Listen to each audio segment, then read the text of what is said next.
Selamat pagi, Assalamualaikum warahmatullahi wabarakatuh. Kita berjumpa lagi anak-anak dalam pelajaran mekanika teknik di pertemuan keempat. Di sini Bu Febri harap kalian tetap semangat dan semoga selalu dalam lindungannya.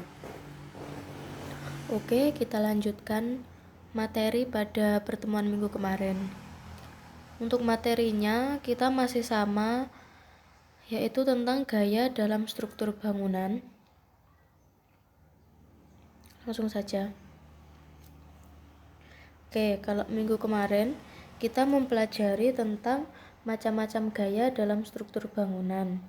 Kalau minggu ini kita pokok bahasanya mengenai menyusun gaya dalam struktur bangunan. Nanti di dalamnya kita akan bahas beberapa subbab itu. Yang pertama ada konsep besaran dan satuan. Untuk konsep besaran dan satuan, Bu Febri tidak menjelaskan kenapa, karena konsep besaran dan satuan itu sudah dijelaskan dalam pelajaran fisika. Jadi saya tidak akan mengulanginya lagi. Nanti daripada malah membuat kalian bingung, saya ulangi lagi. Untuk konsep besaran dan satuan sama dengan yang sudah dijelaskan pada materi fisika. Selanjutnya yang kedua yaitu ada gaya. Di sini gaya disimbolkan dengan F. Sebenarnya gaya itu simbolnya ada dua, biasanya kalau enggak F itu P. Kemudian berdasarkan satuannya yang sering digunakan adalah Newton. Selain itu ada juga yang menggunakan kaki F. Dalam gaya itu kita mengenal arah gaya. Kita pelajari dulu arah gaya. Gaya dapat dilukis dalam bentuk diagram panah. Panjang diagram mempresentasikan atau mengartikan besar gaya. Kemudian untuk arah panahnya berarti menunjukkan arah gaya tersebut. Itu untuk contohnya bisa dilihat di sampingnya. Ada beberapa, ada A sampai dengan C. Untuk yang A sendiri itu gayanya ada dua. Dilihat dari arah panahnya, F1 itu arahnya ke kanan, kemudian F2 ke kiri. Itu berarti untuk F1 itu gayanya arahnya dia ke kanan, sedangkan F2 gayanya arahnya ke kiri. Oke, bisa dipahami ya.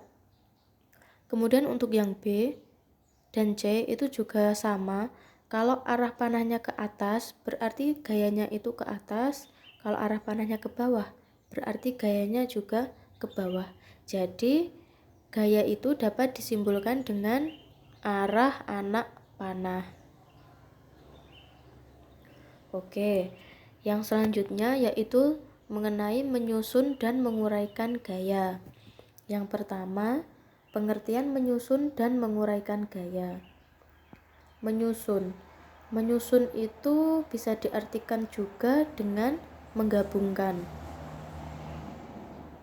Di sini menyusun gaya mempunyai artian suatu pekerjaan yang dilakukan untuk mendapatkan gaya pengganti atau disebut juga dengan resultan atau R.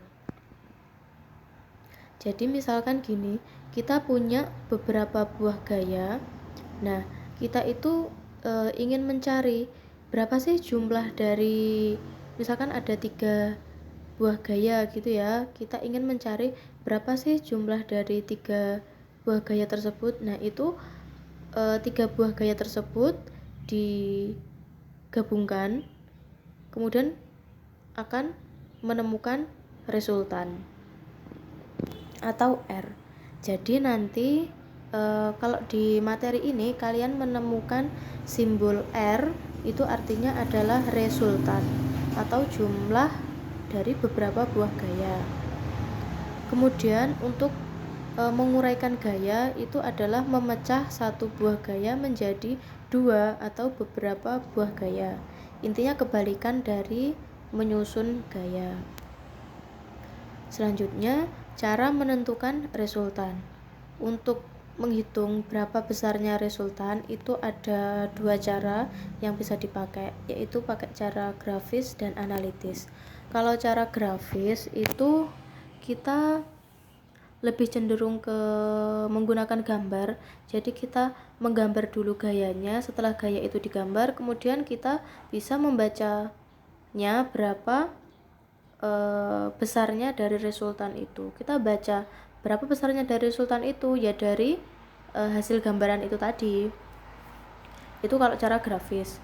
Kemudian kalau cara analitis itu kita pakai rumus hitungan, yaitu perpaduan antara fisika dan matematika. Selanjutnya di sini ada skala.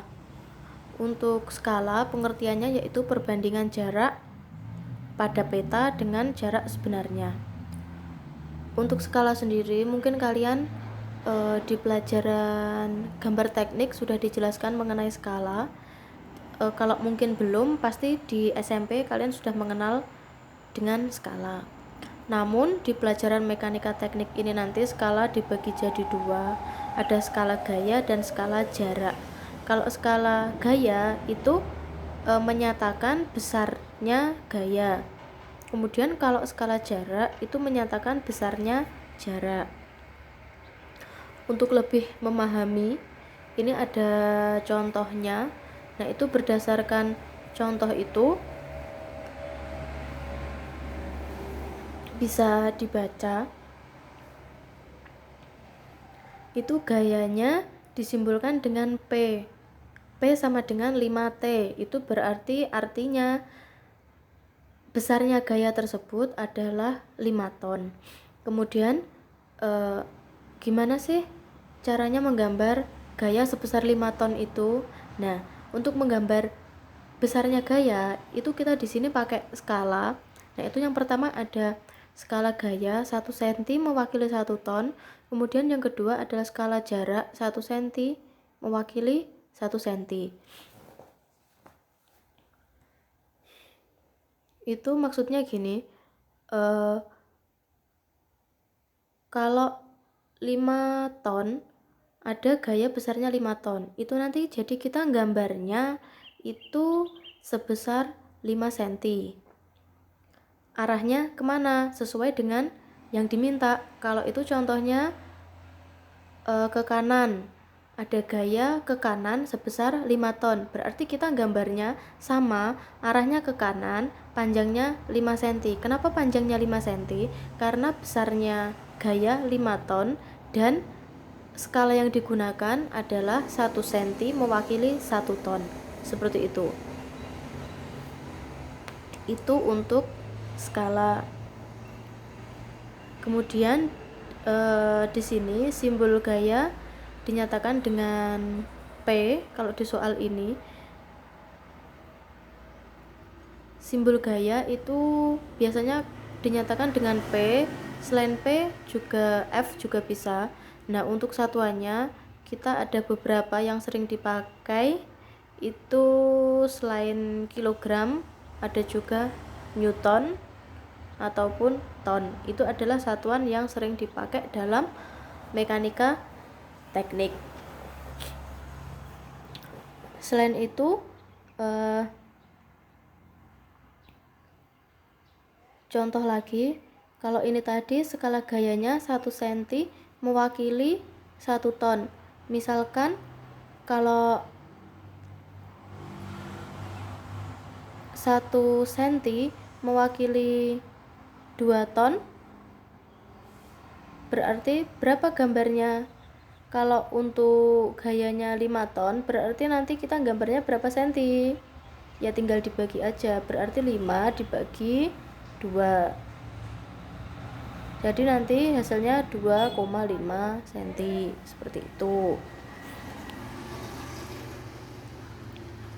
Nah, ini contoh dari menyusun gaya dengan cara grafis. Menyusun gaya dengan cara grafis itu ada dua cara, pakai cara jajar genjang dan cara segitiga. Nah, ini yang pertama ada cara jajar genjang. Nah, itu ada contohnya. Di atas diketahui gaya terdapat pada gambar 2.1. Kedua gaya P1 dan P2 sama-sama menangkap pada titik A. Tentukan besar dan arah dari resultan. Nah, itu kita baca dulu gambarnya. Dari gambar itu diketahui itu ada dua buah gaya. Yang pertama P1 besarnya 15 kg, arahnya ke atas. Kemudian yang kedua ada P2, arahnya 30 kg, arahnya ke kanan. Kedua gaya itu membentuk sudut 60 derajat. Nah, gimana caranya mengetahui resultan dari kedua gaya tersebut? Nah, itu di bawahnya jawabannya. Yang pertama kita selesaikan dulu dengan cara jajar ginjang. Nah, itu pertama kita harus menggambar dulu besarnya gaya itu sesuai dengan skala yang ditentukan. Itu skala gayanya 1 cm mewakili 5 kg. Kalau P1 atau gaya yang pertama itu besarnya 15 kg, berarti berapa senti kita gambarnya di buku? 15 dibagi 5 sama dengan 3. Berarti P1 kita gambarnya arah ke atas, itu 3 cm. Kemudian membentuk sudut 60 derajat sama. Kemudian yang kedua, P2 atau gaya yang kedua besarnya berapa? 30 kg. Kalau skala gayanya 1 cm mewakili 5 kg. Kalau 30 kg berarti berapa? Kita berapa cm gambarnya? Tinggal 30 dibagi 5. Berarti berapa? Sama dengan 6. Berarti arah P2 atau gaya yang kedua 6 cm ke kanan digambar. Nah, setelah itu dihubungkan pakai cara jajar ginjang, kemudian dari titik pojok-pojok ditarik. Itu adalah R-nya. Lah diukur pakai penggaris. Panjangnya R itu berapa? Tinggal dikalikan dengan skalanya. Kemudian yang kedua pakai cara segitiga. Nah, ini hampir sama juga dengan cara jajar ginjang. Prinsipnya di awal sama, kita gambar dulu sesuai dengan skalanya. Hanya saja pada akhirnya kalau yang pertama tadi membentuk jajar ginjang, kalau yang kedua ini membentuk segitiga. Nah, ini contohnya untuk pemahamannya atau tutorial pengerjaannya Bu Febri sampaikan minggu depan. Ini sebagai pengenalan dulu. Jadi nanti minggu depan Bu Febri ajari caranya mengerjakan pakai jajar ginjang itu gimana, pakai cara segitiga gimana. Ini biar ini untuk awalan dulu biar kalian tahu, biar minggu depan itu langsung paham. Oke, sekian dulu materi hari ini. Jika ada yang kurang jelas bisa ditanyakan. Kemudian nanti kalau ada latihan soal segera dikerjakan. Terus untuk anak-anak yang tugasnya minggu-minggu kemarin juga ada yang belum, tolong segera dikirim. Untuk kelas 10 BKP 1 ke Bu Febri, kalau kelas 10 BKP 2 ke Pak Deva. Tolong tugasnya jangan ditunda-tunda. Sekian dulu yang dapat saya sampaikan. Kurang lebihnya mohon maaf. Semoga sehat selalu dan tetap di rumah aja. Assalamualaikum warahmatullahi wabarakatuh.